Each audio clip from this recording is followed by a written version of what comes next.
Shalom, selamat pagi jemaat yang dikasihi oleh Tuhan.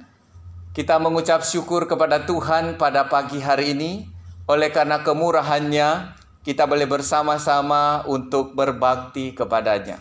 Karena itu mari kita mempersembahkan yang terbaik kepada Tuhan dengan mengarahkan seluruh hidup kita hanya kepada Dia. Saya undang jemaat berdiri bersama-sama. Kita mohon pimpinan Tuhan agar kebaktian ini boleh berjalan dengan baik dari awal sampai akhir. Kita masuk di dalam saat teduh. Saat teduh mulai.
Pertolongan kita ialah dari Tuhan yang menjadikan langit dan bumi, dan yang telah memilih kita sebelum dunia dijadikan, supaya kita kudus dan tidak bercacat di hadapan-Nya. Kiranya Allah Bapa yang Maha Kasih, Juru Selamat kita Yesus Kristus, dan Penghibur kita Allah Roh Kudus, hadir dan memimpin ibadah kita ini dari awal sampai selesai. Amin. Saudara-saudara, dengan tetap berdiri, mari kita memuji Tuhan dari PPK nomor 24, sangat besar anugerah-Mu.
Mari kita berdoa.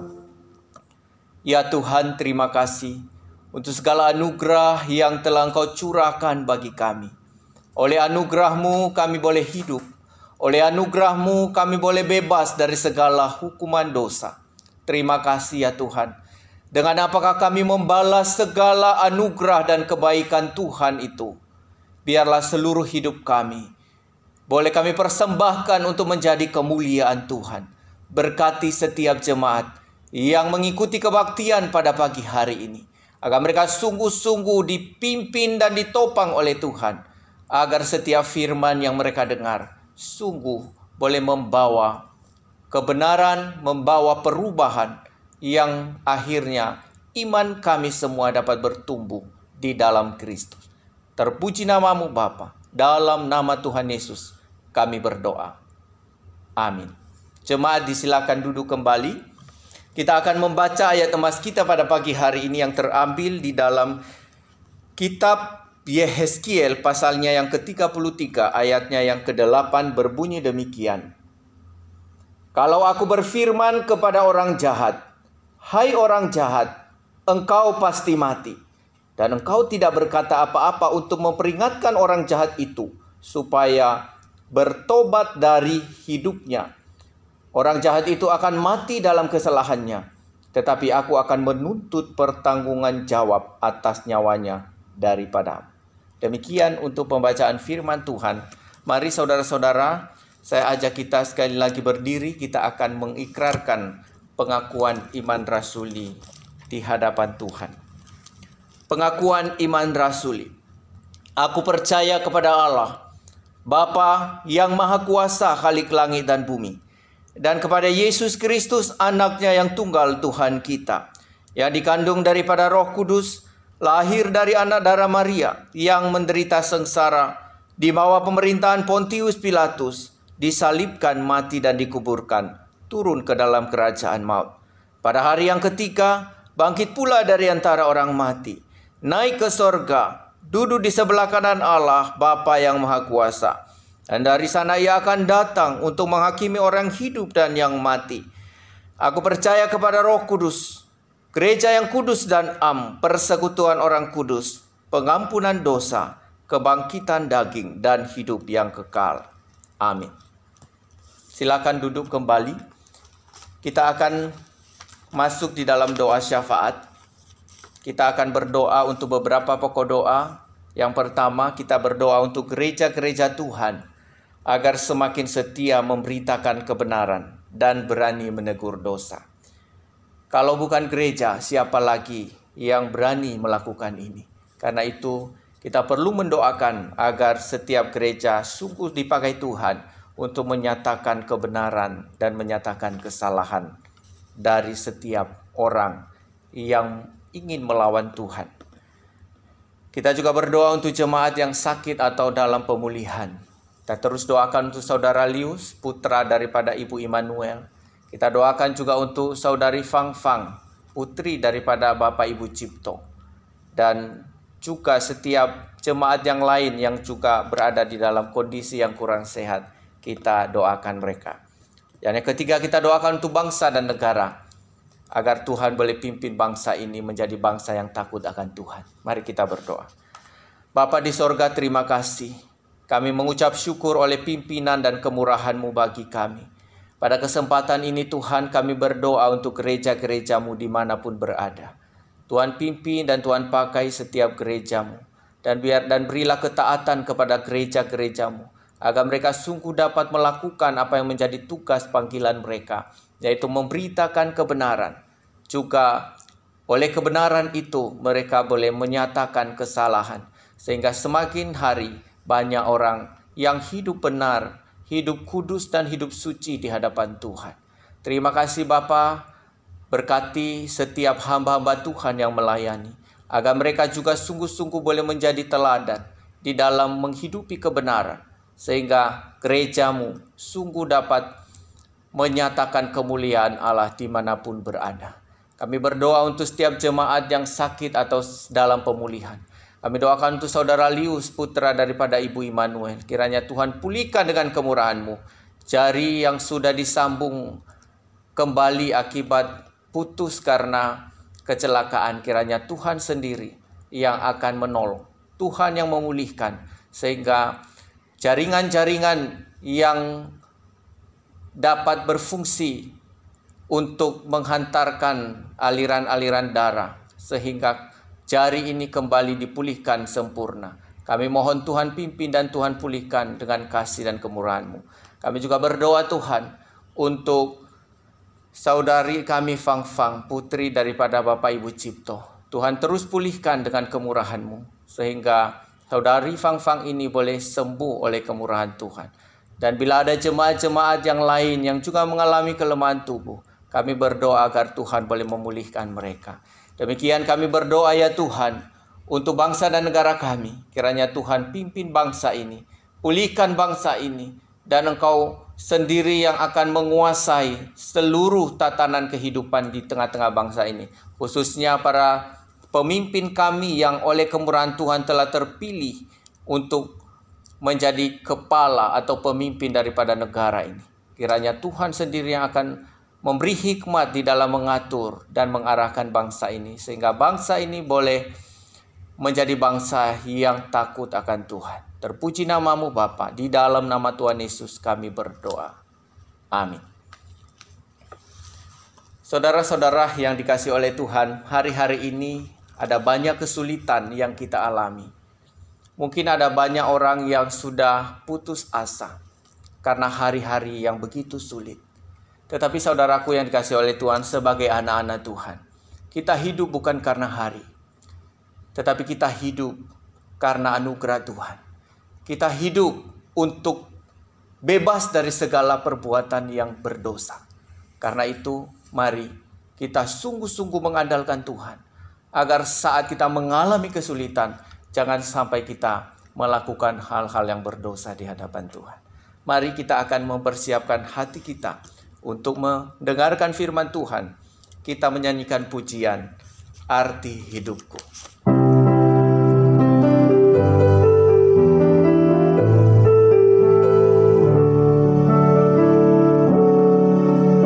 Tiap hari lepas tiap hari, dengan rasa berat hati, hidup yang penuh arti ini, mengapa jadi begini?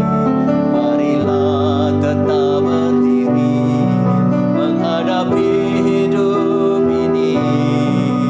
Kuasa dan tujuan hidup ini dari iman dan kasih. Hidup bukan karena hari, hidup hanya karena arti. Bebas dari segala dosa, inilah arti hidupku.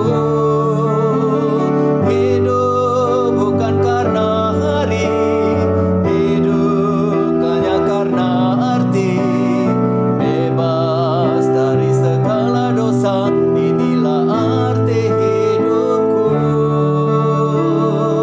Arti hidupku. Kita nyanyikan pujian ini sekali lagi.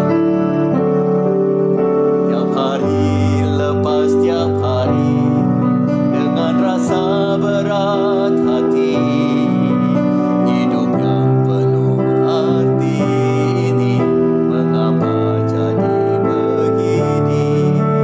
Marilah tetap berdiri, menghadapi hidup ini. Kuasa dan tujuan hidup ini dari iman dan kasih. Hidup bukan karena hari, hidup hanya karena arti. Bebas dari segala dosa, inilah arti hidupku. Hidup bukan karena hari, hidup hanya karena arti. Bebas dari segala dosa, inilah arti hidupku. Arti hidupku.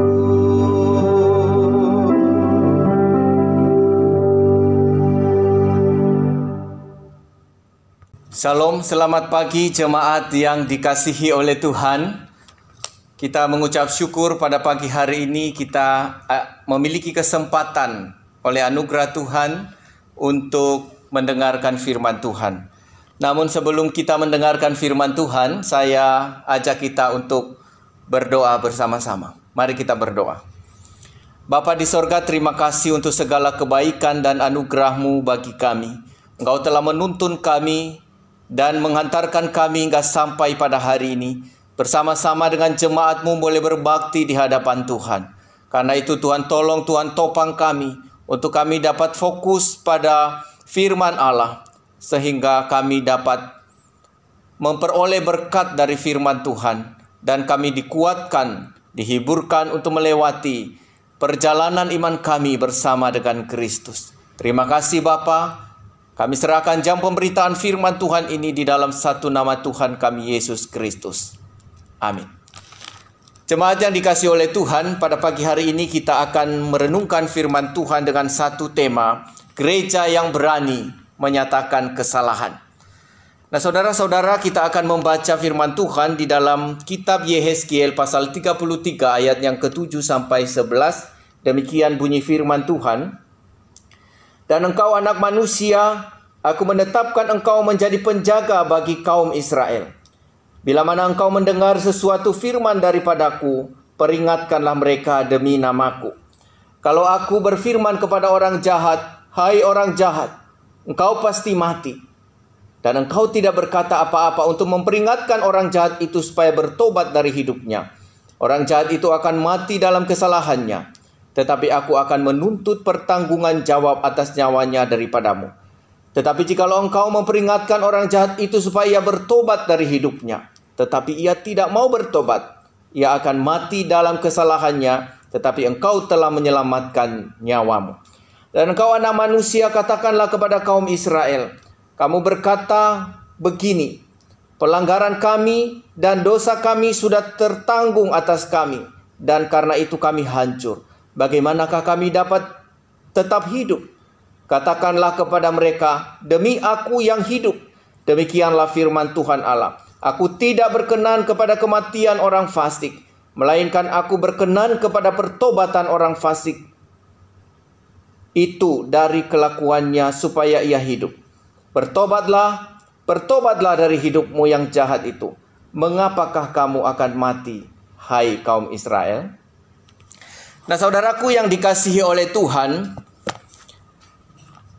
mungkin terlalu keras ya jikalau saya berkata bahwa pada umumnya manusia, termasuk saya dan saudara, adalah orang yang tidak suka ditegur. Ya, kita tidak suka ditegur dan kita juga tidak suka diberitahukan kesalahannya.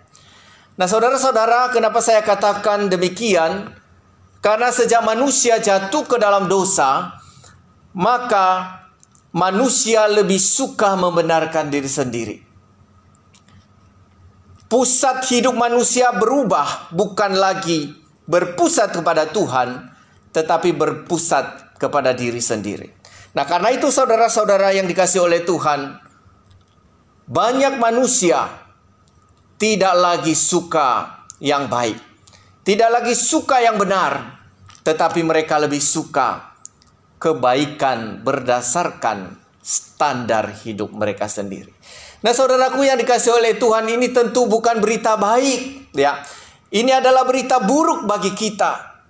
Karena ternyata saudara-saudara, ada satu musuh yang sulit kita taklukkan, yaitu diri kita sendiri. Ini adalah musuh yang gampang-gampang sukar untuk kita taklukkan, kecuali ada campur tangan Tuhan. Nah, saudaraku yang dikasihi oleh Tuhan, beberapa waktu yang lalu saya membaca di sebuah media. Dikatakan bahwa ada pemuda dari Jonggol sangat marah, bahkan ia sampai memukul warga karena ia ditegur karena tidak menggunakan masker.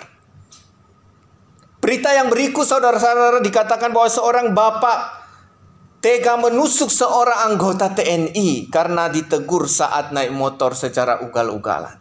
Wow, saudaraku yang dikasihi oleh Tuhan, inilah peristiwa-peristiwa yang terjadi di luar sana.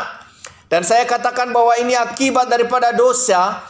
Manusia tidak lagi suka ditegur, tetapi mereka lebih suka membenarkan diri. Ketika mereka ditegur, maka respon yang muncul adalah respon yang kurang baik, respon yang sangat memprihatinkan, bahkan merusak orang lain. Nah, saudaraku yang dikasihi oleh Tuhan, itu terjadi di luar sana. Lalu bagaimana dengan kita? ketika kita berhadapan dengan teguran, ketika kita berhadapan dengan sesama kita yang menegur bahkan menyatakan kesalahan kita, bagaimana respon kita sebagai anak-anak Tuhan? Mungkin saja kita tidak melakukan seperti contoh di atas tadi.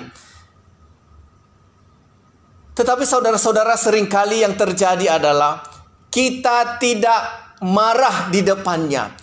Tetapi setelah itu, kita buka HP kita buka Facebook kita buka WA kita, kemudian mulai menulis status, memasang emotikon marah, memasang emotikon kesal. Kita menulis bahwa enak saja dia menegur saya begitu. Nah, saudara-saudara, saya kira ini sama saja. Baik itu respon secara nyata-nyata maupun respon yang hanya sekedar status, itu menunjukkan bahwa kita seringkali tidak rela ditegur. Nah, saudara-saudara yang dikasihi oleh Tuhan, inilah sebuah kenyataan yang kita hadapi di zaman sekarang. Begitu banyak orang yang tidak lagi suka mendengar yang baik. Begitu banyak orang yang tidak suka mendengar teguran dan nasihat. Dan akibatnya, saudara-saudara, banyak orang yang enggan untuk menegur. Sekalipun mereka tahu dan melihat secara nyata-nyata bahwa perbuatan itu membawa seseorang masuk ke dalam jurang. Tetapi demi melepaskan diri dari segala efek daripada teguran itu, banyak orang memilih untuk diam. Banyak orang memilih untuk tidak melakukan apa-apa. Saudara-saudara yang dikasihi oleh Tuhan, apakah sikap demikian dapat dibenarkan? Tentu saja tidak, saudara-saudara. Karena memilih untuk diam berarti kita membiarkan orang lain jatuh ke dalam lubang, jatuh ke dalam kebinasaan, saudara-saudara. Nah, karena itu kalau kita membaca tadi di dalam ayatnya yang ke-8 dikatakan, jika engkau tidak berkata-kata apa-apa untuk memperingatkan orang jahat itu supaya bertobat dari hidupnya, orang jahat itu mati dalam kesalahannya, tetapi aku akan menuntut pertanggungan jawab atas nyawanya daripadamu. Nah, saudara-saudara, Allah sendiri tidak menginginkan kematian orang fasik. Dia rindu agar orang fasik itu bertobat dan kembali kepada Allah. Itu sebabnya, saudara-saudara, kenapa dia memanggil kita untuk memberitahukan kerinduan hatinya kepada umatnya agar mereka bertobat dan terlepas daripada kebinasaan. Nah, saudara-saudara, kalau kita perhatikan bahwa kitab Yehezkiel ini adalah memiliki tema yaitu hukuman dan kemuliaan. Ya, hukuman dan kemuliaan. Dan untuk menyatakan hukuman dan kemuliaan itu, saudara-saudara, Allah telah menetapkan Yehezkiel, memanggil Yehezkiel untuk menyerukan pertobatan kepada umat Israel. Pada waktu itu umat Israel mengalami kesuraman, mengalami kehidupan yang sungguh gelap, saudara-saudara. Sehingga mereka, oleh perbuatan jahat mereka dibuang ke Babel. Saudara-saudara, tentu ini kondisi yang tidak mengenakan. Tentu ini adalah kondisi yang tidak gampang, khususnya bagi Yehezkiel, untuk memberitahukan seruan pertobatan ini. Tetapi saudara-saudara, kita melihat bahwa pada akhirnya Yehezkiel melaksanakan tanggung jawab dan panggilan ini dengan baik. Nah, saudara-saudara yang dikasihi oleh Tuhan, perintah untuk bertobat ini adalah wujud nyata daripada kasih Allah. Maka kita harus sadari, saudara-saudara, bahwa ketika firman Tuhan berbicara, ketika firman Tuhan menegur kita, itu semata-mata bukan untuk memojokkan kita, bukan untuk menghina kita, tetapi sebenarnya, saudara-saudara, kebenaran itu hadir untuk mengingatkan, menegur kita agar kita terlepas dari kebinasaan. Tetapi sayangnya, saudara-saudara, begitu banyak orang yang tidak suka dengan teguran. Begitu banyak orang yang tidak suka untuk memberitahukan kebenaran kepada orang lain karena takut menghadapi resiko. Nah, karena itu saudara-saudara, di dalam firman Tuhan yang kita baca itu minimal kita belajar 3 hal. Ya, belajar dari firman Tuhan, sekaligus belajar daripada keteladanan di dalam panggilan Yehezkiel.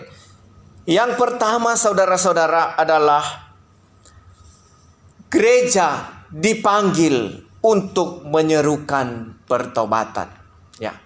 Gereja dipanggil oleh Tuhan untuk memberitahukan kebenaran di tengah-tengah dunia yang jahat ini, sekaligus menyerukan agar manusia bertobat.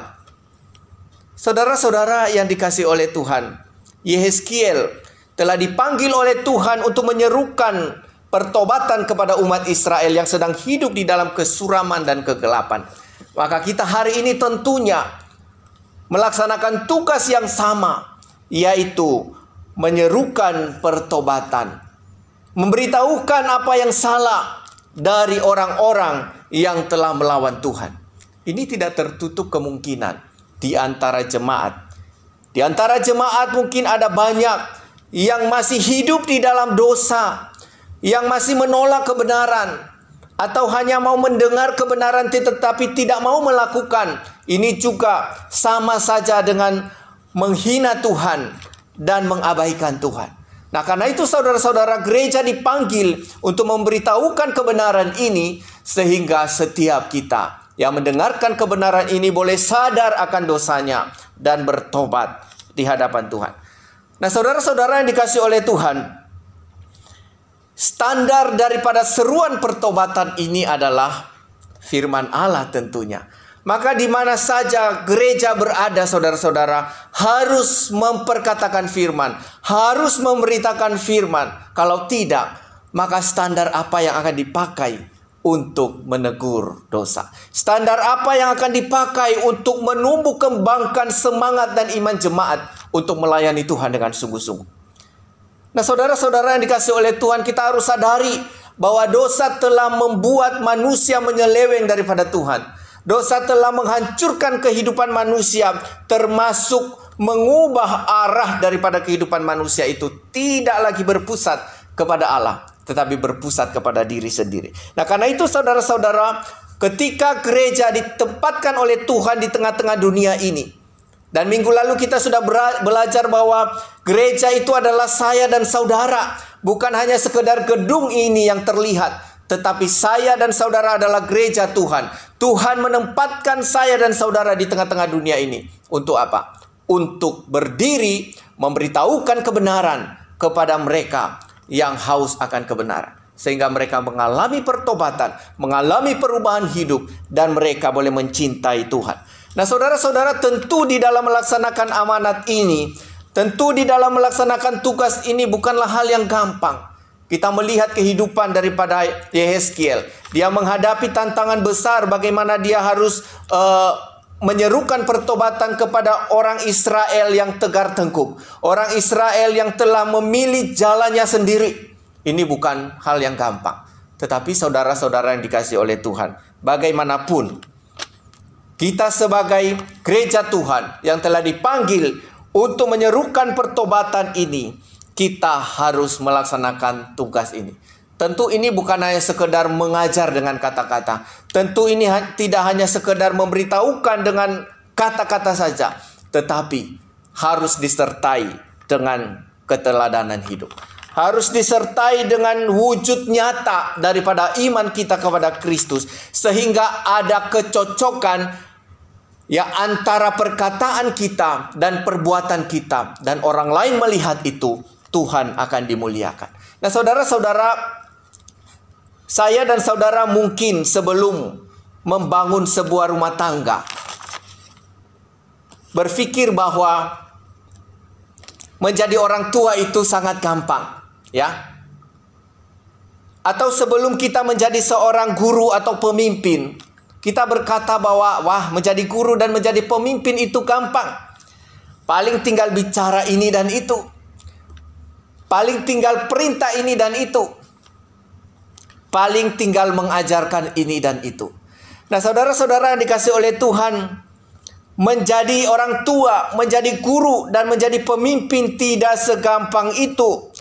Tentu tidak cukup hanya mengajarkan itu dan ini. Tidak hanya cukup memerintah ini dan itu, saudara-saudara. Tetapi harus ada keteladanan. Keteladanan yang dimaksud adalah yaitu mengajarkan apa yang dilakukan dan melakukan apa yang diajarkan. Ini yang saya katakan tadi, ada sinkron antara perkataan yang kita perkatakan dengan perbuatan nyata kita. Sehingga orang lain bisa melihat bahwa apa yang kita lakukan dan kita kerjakan serta kita perkatakan itu sungguh-sungguh dapat dipercaya. Sungguh-sungguh dapat membawa perubahan hidup sehingga orang lain pun bisa bersemangat untuk mengikuti apa yang kita perkatakan. Nah, saudara-saudara yang dikasihi oleh Tuhan, di dalam Galatia 6 ayat 1 dikatakan, saudara-saudara, kalaupun seorang kedapatan melakukan suatu pelanggaran, maka kamu yang rohani harus memimpin orang itu ke jalan yang benar dalam roh lemah lembut, sambil menjaga dirimu sendiri supaya kamu juga jangan kena pencobaan. Jadi saudara yang dikasihi oleh Tuhan, Tuhan mengingatkan kepada kita bahwa ada satu tanggung jawab ketika kita dipanggil oleh Tuhan dan menjadi seorang yang rohani. Dikatakan bahwa kita punya tanggung jawab untuk menuntun orang lain kepada Tuhan, menuntun orang lain kepada kebenaran firman Tuhan. Tetapi ingat saudara-saudara, kita sendiri juga harus menjaga diri. Kita sendiri harus menjaga diri agar tidak terkena pencobaan. Dalam arti saudara-saudara, sebagaimana yang saya katakan tadi, bahwa kita harus ada keseimbangan antara apa yang kita perkatakan dengan apa yang kita lakukan, kita perbuat, kita tunjukkan melalui cara hidup kita. Sehingga saudara-saudara, seruan untuk pertobatan ini benar-benar mempan. Seruan untuk pertobatan ini benar-benar bisa nyata di dalam kehidupan orang lain. Dan ini tentu menyenangkan hati Tuhan. Itu yang pertama saudara-saudara. Bahwa masing-masing kita sebagai gereja Tuhan, sebagaimana Yehezkiel telah dipanggil oleh Tuhan, saya dan saudara juga dipanggil oleh Tuhan untuk menyerukan pertobatan itu. Tetapi tidak hanya sekedar berkata-kata, tetapi harus ada keteladanan hidup. Nah saudara yang dikasihi oleh Tuhan, kenapa seruan pertobatan ini begitu penting? Ya. Kenapa seruan pertobatan ini begitu penting saudara-saudara? Kalau kita melihat ayat yang kita baca tadi, kita menemukan di sana bahwa keadaan Israel berada di dalam kesuraman dan kegelapan. Mereka telah kehilangan pengharapan, mereka telah kehilangan iman, mereka telah kehilangan jati diri mereka. Maka harus ditegakkan kebenaran. Kepada mereka harus diperdengarkan kembali tentang kebenaran itu, bahwa Allah sungguh-sungguh mengasihi mereka. Dan Allah mau menerima mereka kembali jikalau mereka mau bertobat. Nah saudara-saudara yang dikasihi oleh Tuhan, Israel berada di dalam kondisi yang suram dan dalam kondisi yang gelap. Mereka telah menyeleweng, mereka telah meninggalkan Tuhan Israel, Allah yang benar itu. Nah saudara-saudara yang dikasihi oleh Tuhan, satu-satunya jalan untuk mereka dapat menikmati anugerah Allah, sekalipun mereka berada di tengah-tengah pembuangan, yaitu mereka harus bertobat. Bertobat dalam arti adalah mereka harus menyesal dan meninggalkan jalan hidup yang lama, kemudian berjalan menuju hidup baru yang penuh pengharapan. Bertobat berarti merubah cara pandang mereka. Bukan lagi memandang kepada kebenaran diri, tetapi memandang kepada Tuhan. Nah saudara-saudara yang dikasihi oleh Tuhan, seorang bertobat berarti dia harus berputar arah. Dia harus berbalik dari kehidupan yang lama kepada kehidupan yang baru di dalam Tuhan Yesus Kristus. Sama dengan saya dan saudara. Kita sekian lama hidup di dalam kegelapan. Kita sekian lama hidup di dalam dosa. Tetapi oleh anugerah Tuhan, kita dibawa pulang. Kita dibawa kembali masuk ke dalam kehidupan yang baru di dalam Kristus. Dan inilah yang dikerjakan Kristus di atas kayu salib. Saudaraku yang dikasihi oleh Tuhan, dosa telah membuat kehidupan kita berada di dalam kehidupan yang tidak berpengharapan. Dosa telah merusak seluruh pengharapan kita. Hingga akhirnya kita tidak lagi bisa melihat sinar terang Allah. Tetapi Yesus Kristus rela berkorban untuk saya dan saudara, untuk membawa saya dan saudara kembali kepada hadirat Allah. Sama ketika dia mengutus Yehezkiel untuk menyerukan pertobatan itu bukan hanya sekedar untuk mempermalukan umat Israel, tetapi ini adalah sungguh-sungguh bahwa Allah mau menunjukkan belas kasihannya kepada Israel untuk membawa mereka kembali. Saudara bisa bayangkan bagaimana kecewanya hati Tuhan, bagaimana kecewanya, sedihnya Tuhan melihat keadaan Israel yang telah rusak karena kekerasan hati mereka. Tetapi Allah di dalam kasih-Nya yang begitu besar, Dia mau datang kepada mereka melalui Nabi Yehezkiel ini, supaya mereka dibawa pulang dan bertobat untuk menikmati kembali anugerah Tuhan. Saudaraku yang dikasihi oleh Tuhan, tidak jauh berbeda dengan saya dan saudara. Betapa menjijikkannya kehidupan saya dan saudara ketika saya dan saudara masih hidup di dalam dosa. Keadaan kita berada di dalam kegelapan. Kita tidak punya pengharapan. Kita tinggal menunggu penghukuman Allah. Tetapi Yesus Kristus telah mati, berkorban untuk kita, supaya saya dan saudara beroleh hidup. Masihkah kita mencoba untuk menyakiti hati Allah yang begitu tulus mengasihi kita? Saudaraku yang dikasihi oleh Tuhan, kita harus memikirkan hal ini. Kita harus merenungkan hal ini. Di tengah-tengah kondisi dunia hari ini yang penuh dengan kejahatan, penuh dengan kesuraman, apakah kita juga mau ikut-ikutan, berdiam diri, bahkan ikut-ikutan untuk melakukan dosa yang sama dengan dunia ini? Saudara, ini bukan hal yang diinginkan oleh Allah. Gereja Tuhan, saya dan saudara dipanggil untuk memberitahukan kebenaran.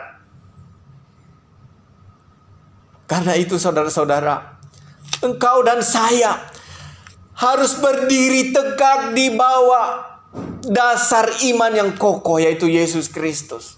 Kalau tidak, kita tidak memiliki kekuatan apa-apa untuk memberitahukan kebenaran. Bahkan jangankan untuk memberitahukan kebenaran, untuk menopang diri kita sendiri kita tidak sanggup. Jangan-jangan kita sedang terseret oleh arus dunia. Jangan-jangan kita juga ikut melakukan hal-hal yang berdosa sebagaimana dilakukan dunia hari-hari ini. Saya dan saudara tidak dipanggil untuk itu. Saya dan saudara tidak dipanggil dan tidak diselamatkan untuk menjadi sama dengan dunia.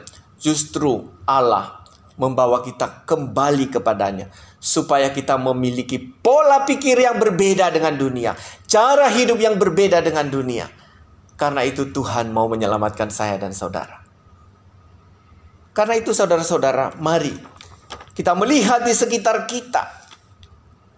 Ada begitu banyak orang yang masih hidup di dalam dosa. Dan Tuhan memanggil kita untuk memberitahukan itu sebagai gereja Tuhan. Kalau bukan kita, siapa lagi yang dapat memberitahukan itu? Karena itu perlu kita sendiri harus bertobat. Setiap jemaat harus benar-benar merenungkan kebenaran ini. Kalau kita tidak bertobat, maka kita akan binasa, kita akan mati. Bahkan kalau kita juga tidak melaksanakan tugas ini untuk menyerukan pertobatan setelah kita sendiri diselamatkan oleh Tuhan, maka Tuhan juga akan meminta pertanggungan jawab atas nyawa orang-orang yang tidak kita ingatkan itu. Saudaraku yang dikasihi oleh Tuhan, Kenapa hal ini dilakukan oleh Allah? Karena Dia sungguh mengasihi dunia ini. Dia tidak menginginkan kematian orang fasik, tetapi Dia menginginkan pertobatan mereka, supaya mereka berbalik dan menikmati kasih karunia Allah. Karena itu saudaraku yang dikasihi oleh Tuhan, mari kita senantiasa semangat.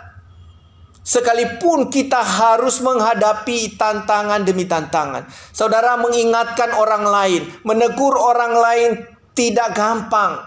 Karena belum tentu mereka akan meresponi dengan baik, dengan positif.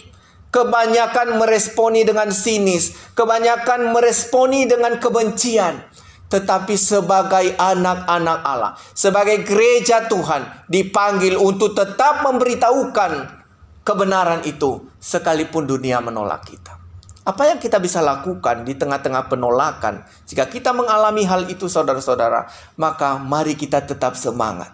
Tetap doakan orang-orang yang kita kasihi itu, supaya mereka diberikan kekuatan oleh Tuhan, sehingga mereka boleh mengalami perubahan hidup dan mengasihi Tuhan lebih dari apapun. Nah, saudaraku yang dikasihi oleh Tuhan, tentu kita tidak ingin mereka binasa. Sebagaimana Allah sendiri juga mengasihi mereka. Maka apa yang kita bisa lakukan? Kerjakan tugas kita untuk menunjukkan bahwa Allah mengasihi mereka. Nah, saudara-saudara yang dikasihi oleh Tuhan, hal yang ketiga yang perlu kita renungkan adalah saya dan saudara bukan orang yang sempurna. Seringkali menjadi tantangan kita, saudara-saudara, sehingga kita sulit untuk mengingatkan kesalahan orang lain. Kita merasa bahwa diri kita juga orang berdosa. Ya, tentu saja ini benar, saudara-saudara. Nah, karena itu apa yang diperlukan di sini adalah kita sendiri harus menyadari bahwa tidak ada seorang pun yang sempurna. Saya dan saudara adalah orang berdosa. Kita hidup hanya karena belas kasihan daripada Allah. Kita terselamatkan hanya karena kasih karunia Tuhan. Nah, karena itu setiap kita, baik kita sebagai gereja Tuhan maupun orang-orang dunia, kita harus terbuka di hadapan Tuhan. Kita harus terbuka dengan segala teguran. Kita harus terbuka dengan segala nasihat-nasihat. Jangan sampai kita menolak nasihat, tetapi kita harus dengan rendah hati, terbuka di hadapan Tuhan, menerima segala nasihat, masukan-masukan yang baik. Sehingga dengan demikian, diri kita yang tidak sempurna ini semakin hari semakin disempurnakan. Karena ketika Allah mengingatkan kita, ketika Allah mau menegur kita dengan firman Tuhan, itu artinya Allah masih mengasihi kita. Dia memberikan kesempatan kepada kita untuk bertobat. Maka saudaraku yang dikasihi oleh Tuhan, setiap kali engkau mendengarkan firman Tuhan dan firman itu menegur engkau, setiap kali engkau diingatkan oleh rekan Anda, saudara seiman Anda, dan itu mungkin menusuk hati Anda, maka marilah bersikaplah dengan rendah hati untuk menerima kebenaran dan nasihat itu, sehingga engkau menerima atau mengalami perubahan hidup. Nah, saudaraku yang dikasihi oleh Tuhan, jangan sampai kita berdalih. Jangan sampai kita menganggap bahwa orang lain itu tidak pantas untuk menegur kita, apalagi jikalau usianya jauh lebih muda dari kita. Yang perlu kita lakukan adalah kerjakan segera. Jangan menunda. Sebagaimana yang sudah dicatat di dalam Ibrani pasal 4 ayat 4 dan ayatnya yang ke-7. Di sana dikatakan, saudara-saudara, pada hari ini jika kamu mendengar suaranya, janganlah keraskan hatimu. Pada hari ini jika kamu mendengar suaranya, janganlah keraskan hatimu. Saudaraku yang dikasihi oleh Tuhan, karena siapa yang mau ditegur oleh Allah, siapa yang mau ditegur oleh kebenaran firman Tuhan, dan dengan rendah hati menerima teguran itu, maka dia akan mengalami perubahan dan menerima janji Allah di dalam hidupnya. Maukah saudara dan saya terbuka terhadap kritikan? Maukah saudara dan saya terbuka terhadap kebenaran yang menyatakan kesalahan kita? Jika saya dan saudara bersedia dan dengan rendah hati terbuka terhadap teguran dan nasihat, maka Allah akan memakai kita untuk menjadi orang yang dapat menegakkan kebenaran dan memberitahukan, menyerukan pertobatan kepada dunia yang jahat ini. Kiranya Tuhan Yesus memberkati kita di dalam setiap pergumulan hidup kita. Mari kita berdoa. Bapa di surga, terima kasih kami sudah mendengarkan firman Tuhan. Berkati dan pimpin ya Tuhan, agar lewat kebenaran ini kami sungguh-sungguh diteguhkan oleh Tuhan untuk melaksanakan tugas dan tanggung jawab kami, khususnya di dalam menyerukan pertobatan, menyatakan kebenaran di tengah-tengah dunia ini. Ampuni kami Tuhan, jika selama ini kami juga sering kali tidak mau diingatkan, tidak mau ditegur oleh kebenaran-Mu. Ampuni kami ya Tuhan, dan sadarkan kami supaya kami terus berlomba-lomba untuk terbuka di hadapan Tuhan dan melakukan apa yang berkenan kepada-Mu. Di dalam nama Tuhan Yesus kami berdoa. Amin. Saudara-saudara yang dikasihi oleh Tuhan, kita sudah mendengarkan firman Tuhan. Biarlah firman Tuhan ini boleh menjadi berkat, menjadi kekuatan bagi kita untuk hidup di hadapan Tuhan. Mari kita akan bersama-sama mengumpulkan persembahan kita sambil memujikan pujian dari PPK nomor 72B. PPK nomor 72B.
Mari kita berdoa. Bapa di sorga, terima kasih untuk pertolongan Tuhan bagi kami, untuk berkat Tuhan bagi kami. Terima kasih untuk setiap jemaat yang sudah mengumpulkan persembahan ini. Kiranya Tuhan memberkati mereka, dan Tuhan limpahkan segala anugerah dan berkat-Mu bagi mereka. Dan setiap jemaat yang belum bisa memberi oleh karena segala pergumulan mereka, Tuhan tolong dan Tuhan pimpin agar mereka semakin mengenal kasih dan kemurahan Tuhan, sehingga mereka pun boleh ikut mengambil bagian di dalam pekerjaan-pekerjaan Tuhan. Terpuji nama-Mu Bapa, dalam nama Tuhan Yesus kami berdoa. Amin. Saudara-saudara yang dikasihi oleh Tuhan, kita akan mendengarkan warta jemaat pada pagi hari ini. Yang pertama, kami ucapkan terima kasih kepada setiap jemaat yang sudah ambil bagian di dalam pelayanan pada pagi hari ini. sehingga kita semua boleh berbakti di hadapan Tuhan. Juga kepada hamba-Nya yang menyampaikan firman Tuhan, kiranya Tuhan senantiasa memakai hamba-Nya di dalam pekerjaan-pekerjaan yang lebih dahsyat lagi. Yang kedua, saudara-saudara, pendalaman Alkitab pada hari Rabu tanggal 30 September 2020 kita akan laksanakan melalui Zoom, yaitu pada pukul 19 WIB. Kami tetap mengajak setiap jemaat untuk bisa mengikuti pendalaman Alkitab ini, sehingga kita, sekalipun ada banyak kesulitan yang kita alami, kita boleh dikuatkan dan diteguhkan oleh firman Tuhan, khususnya di dalam memenuhi panggilan kita di dalam Kristus. Yang berikut, saudara-saudara, pada hari Minggu tanggal 4 Oktober 2020 akan dilaksanakan perjamuan kudus pada kebaktian di gereja. Kami berharap jemaat bisa hadir di dalam perjamuan kudus tersebut, dan bagi Bapak Ibu yang belum bisa ikut perjamuan kudus tersebut, maka nanti akan dilayani masing-masing di rumah.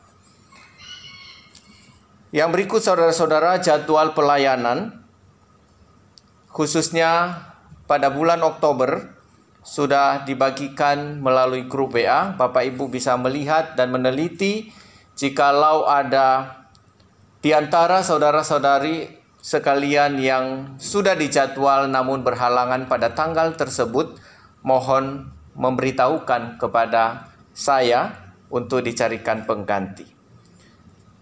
Dan hal-hal lain yang belum saya umumkan di warta ini, Bapak Ibu bisa membaca pada warta tertulis yang akan dibagikan melalui grup WA. Demikian saja warta jemaat pada pagi hari ini. Saya undang kita untuk berdiri.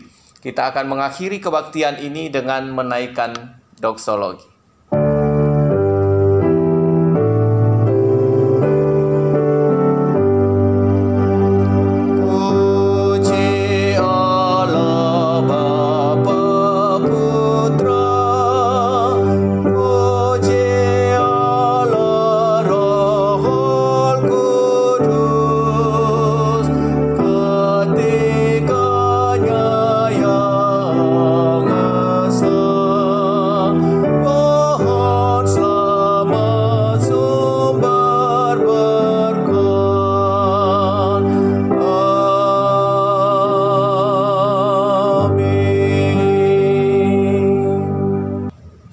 Saudara-saudara, arahkanlah hatimu kepada Tuhan dan terimalah berkat Tuhan. Tuhan memberkati engkau dan melindungi engkau. Tuhan menyinari engkau dengan wajah-Nya dan memberi engkau kasih karunia. Tuhan menghadapkan wajah-Nya kepadamu dan memberi engkau damai sejahtera. Amin.